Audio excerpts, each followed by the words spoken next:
OG రాబోతుంది. So OG పైన cinema సంబంధించిన అవుట్పుట్స్ లైక్ ట్రైలర్ కానీ టీజర్ కానీ ఇవి రాకముందే ఓజీ అనే పేరుకి మంచి హైప్ అయితే క్రియేట్ అయింది అనమాట. ఆ తర్వాత వచ్చిన టీజర్కి అయితే ఇంకా నెక్స్ట్ లెవెల్ వెళ్ళిపోయింది.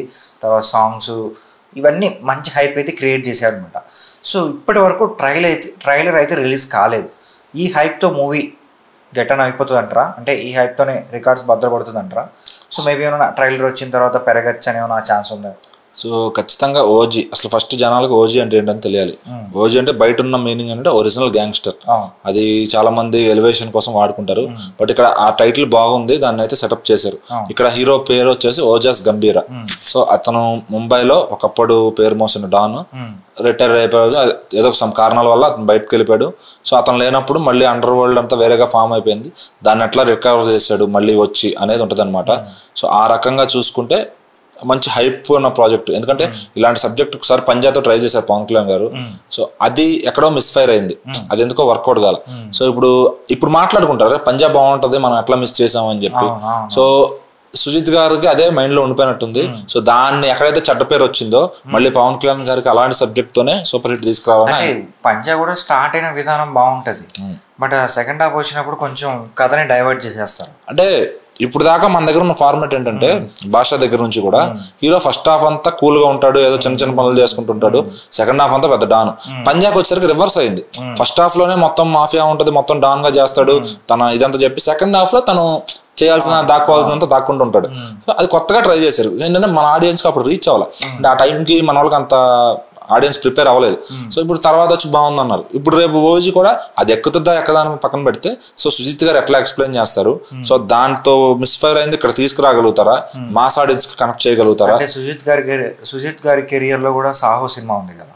సో అది కూడా అప్పుడు సాహో రిలీజ్ అయినప్పుడు కూడా అంటే జనాలు ఎందుకో రీచ్ చేసుకోలేకపోయారు. బట్ ఇప్పుడు ఏమనుకుంటున్నారు చాలా మంది, ఒక వర్గం ఆఫ్ ఆడియన్స్ అయితే అరే మంచి సినిమా కదా, మంచి హాలీవుడ్ సెటప్ లో ఉంది, కథ బాగుంది. అంటే బేసికల్లీ అక్కడ బడ్జెట్ కూడా మాట్లాడుతుంది. అంటే వేరే ఏ డైరెక్టర్ కన్నా బడ్జెట్ ఇస్తే క్వాలిటీ అనేది ఆటోమేటిక్ గా వస్తుంది. సో సుజిత్ గారు ఏంటంటే ఇప్పుడు ఈ జనరేషన్ డైరెక్టర్ అయినా సో ఆయనకు తెలుస్తుంది క్వాలిటీ ఎట్లా తీసుకురావాలి ఏంటని. ఆయనకు బడ్జెట్ కూడా వస్తుంది. ప్రభాస్ గారి మీద ఉన్నప్పుడు పవన్ కళ్యాణ్ గారి మీద ఎంతన్నా వెనకాడకుండా పెడతారు బడ్జెట్. సో అది ఉన్నప్పుడు సో అది ఇవ్వకుండా తను చేసినప్పుడు తనలోని గొప్పతనం బయటకు వస్తుంది. ఇప్పుడు అడివిశేష్ గారు ఉన్నారు, గూఢచారి సినిమాని 6 కోట్లతో తీశారు ఫస్ట్ సినిమాని. సో ఇప్పుడు 2 కోసం ఎక్స్పెక్టేషన్స్ పెరిగాయి, క్వాలిటీ పెంచాలి కాబట్టి ఆయన కొంచెం బడ్జెట్ పెట్టిస్తున్నారు దానికి. సో అది వేరే లెవెల్లో వస్తుంది. ఇక్కడ సుజిత్ గారు కూడా అంతే. సో పెద్ద హీరో ఉన్నారు కాబట్టి ఆటోమేటిక్గా దానిపైన రెస్పాన్సిబిలిటీ అనేది బడ్జెట్ అనేది ఉంటుంది. సో తను ఎలా ఎక్స్ప్లెయిన్ చేయగలిగాడు. మరి సుజిత్ గారు సాహోన్ అయితే మాస్ ఆడియన్స్ కనెక్ట్ చేయలేకపోయాడు. అంటే ప్రభాస్ గారికి బాహుబలితో మాస్ ఇమేజ్ బాగా పెరిగింది. సో అక్కడ వచ్చిన వాళ్ళకి సాటిస్ఫై చేయలేకపోయాడు. అది కొంతమందికి ఎక్కుద్ది, ఓకే బాగుందిరా అనే ఫీల్ ఉంటుంది, కొంతమందికి అది కనెక్ట్ కాలేదు. రేపు ఓజీ కూడా అదే జరుగుద్దా అంటే అది చెప్పలేము. సో ఓజీకి అయితే విపరీతమైన హైప్ ఉంది. ఓ పక్కన టికెట్లు భారీ ధరకి అమ్ముడుపోతున్నాయి. సో ఓ పక్కన ఓవర్సీస్ లో చూసుకుంటే ఆల్రెడీ నియర్లీ 2 మిలియన్ ఉంది. సో దాని టార్గెట్ వచ్చి 3.5 మిలియన్ ఉందన్నమాట. కల్కి కానీ పుష్ప 2 కానీ ట్రిపులర్ కానీ 3.5 మిలియన్ కొట్టగలిగితే ఓజీ టాప్ 1 లోకి వస్తుంది. అట్లీస్ట్ 3 మిలియన్ దాటినా కూడా టాప్ 5 లిస్ట్ లో ఉండొచ్చు. సో మరి అది ఎంతవరకు వెళ్తుంది? ఎందుకంటే ఇంకా ట్రైలర్ రావాలి. ఆ ట్రైలర్ వస్తే హైప్ అనేది ఇంకా జనరేట్ అవుతుంది. అదేమో ఇప్పుడు లేట్ అయిపోయింది. సో ఇంకా ట్రైలర్ కూడా వదిలిపోయినా నో యూజ్ అనమాట. ఆల్రెడీ చూస్తాను అంటే ఆల్రెడీ చూస్తాను ప్రిపేర్ అయిపోయారు. ఇప్పుడు ట్రైలర్ వల్ల అది లాభం రావచ్చు, ఎఫెక్ట్ రావచ్చు. ఎందుకంటే అరే ఇంతే ఉంటుందా ఏంటి అనే ఒక ఫీల్ రావచ్చు, మైండ్ సెట్ మారచ్చు. సో ఉన్న హైప్ ని దాన్ని అసలు ఏం వదలకుండా ఇప్పుడు కబాలి ఉంది, టీజర్ ఒకటే వదిలారు, తర్వాత ట్రైలర్ వదల. మహానటి ఉంది, టీజర్ ఒకటే వదిలారు, ట్రైలర్ వదల. సో ఆ వర్కౌట్ అయినాయి కదా. ఇక్కడ హంగ్రీ చేత టీజర్ అనేది వర్కౌట్ అయిపోయింది. సో ఆ హైప్ తోనే తీసుకొచ్చేయాలి జనాలు. మళ్ళీ ఇంకో ట్రైలర్ వదిలి దాన్ని ఏమన్నా వేరే కోణంలోకి తీసుకెళ్లారు అనుకోండి. అంటే ఇప్పుడు ఏమైపోతుందంటే ఈ ఎక్స్పెక్టేషన్స్ రీసెంట్ గా మనం కూలీ సినిమా చూసుకున్నాం అనుకోండి, వాళ్ళు టీజర్ ఇవి రిలీజ్ చేసినప్పుడు ఒక టైప్ ఆఫ్ ఆడియన్స్ కి కన్వే అయింది. సో దాని వల్ల ఏమవుతుందంటే ఓవర్ ఎక్స్పెక్టేషన్స్ కూడా మంచిది కాదు.